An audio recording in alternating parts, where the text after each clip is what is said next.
today.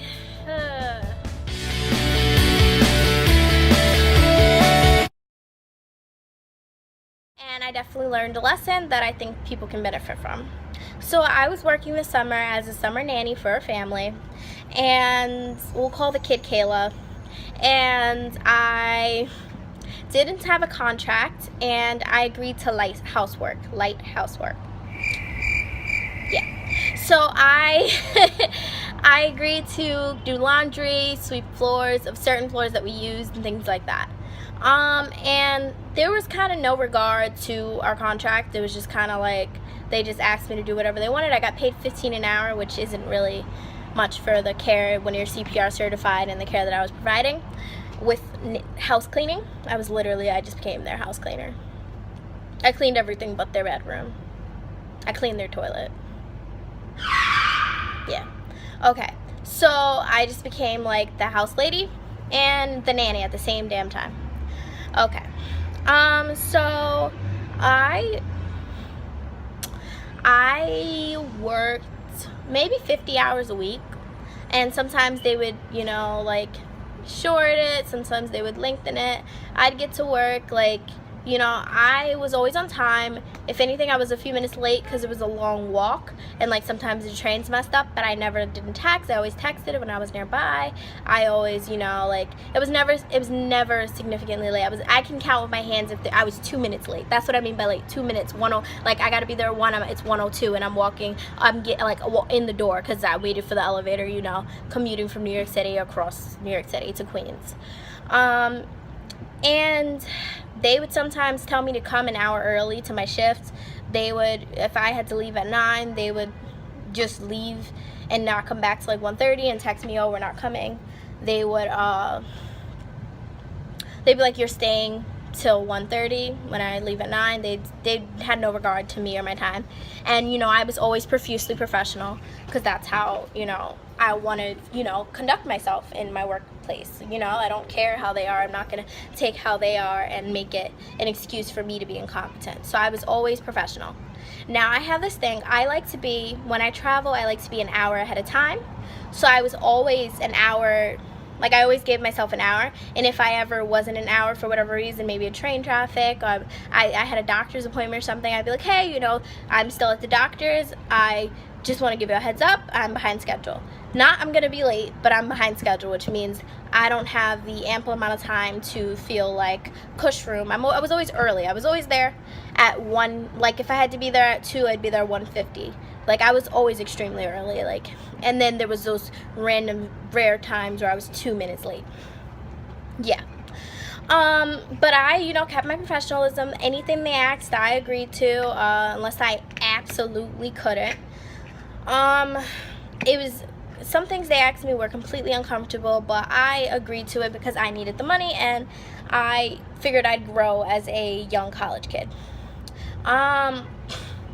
So I worked my butt off. I'm not an it's not my job kind of student.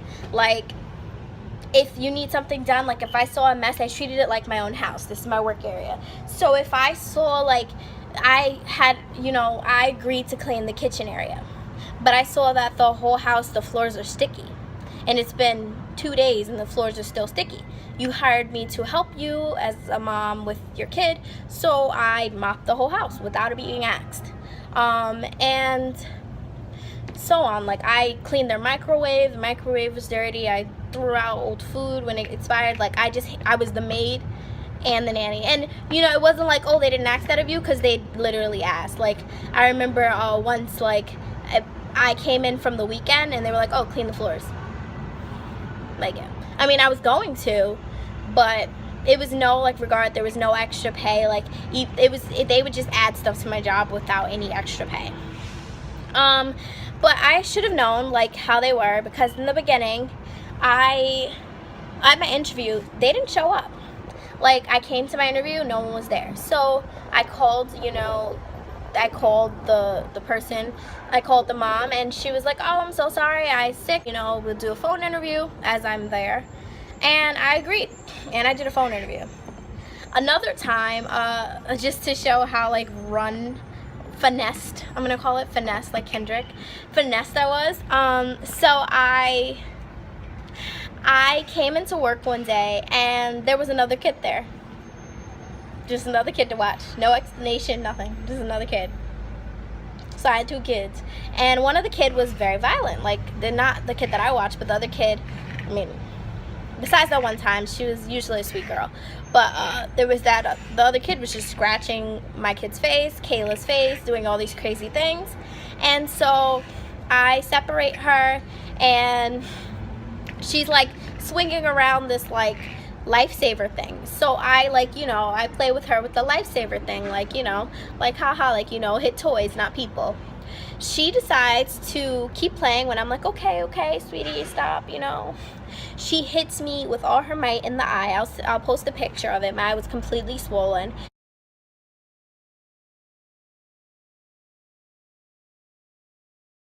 And I was blurry vision for 3 days. I wound up having to go to the doctor because I had iritis, which was recurring. So the vision went away. I had trauma and inflammation internally in my eye, like in my internal things inside my eye. So I had to go to the eye doctor and get that fixed today.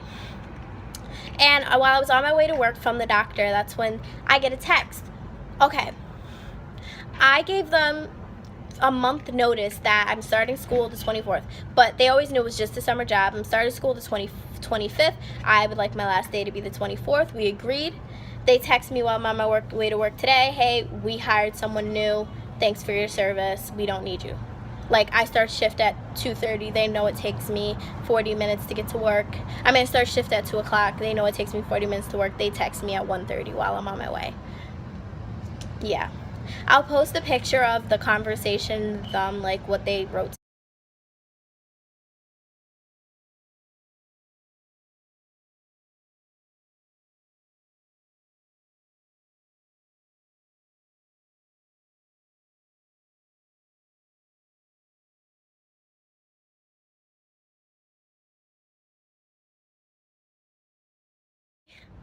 And I didn't have a contract. I didn't, set boundaries. You're supposed to do right out. These are my services. This is what they include. If you want more, you must pay me more. I didn't set boundaries like, hey, you said 9 p.m. I work this amount of hours, or hey, I work 40 hours a week and you're giving me 20 hours, that's not acceptable. I did not reach my financial goal. They fired me before it was too, I didn't get to my goal because they fired me too early. And, I definitely was just finesse with this whole experience, and I'm definitely very upset.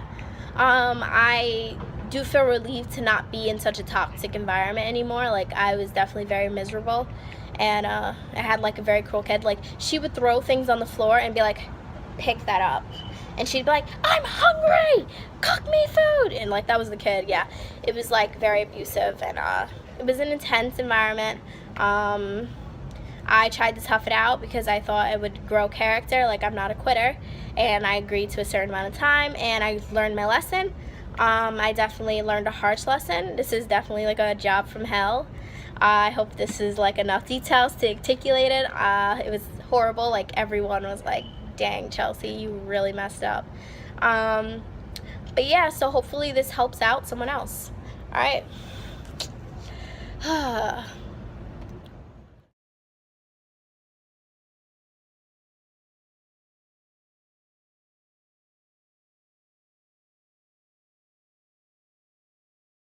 I also don't think I articulated certain things being punched in the stomach by the kid I watch. I did things with her, I made a cake, I made a pizza. We made pizza from scratch, and then I made another pizza because the family wanted one.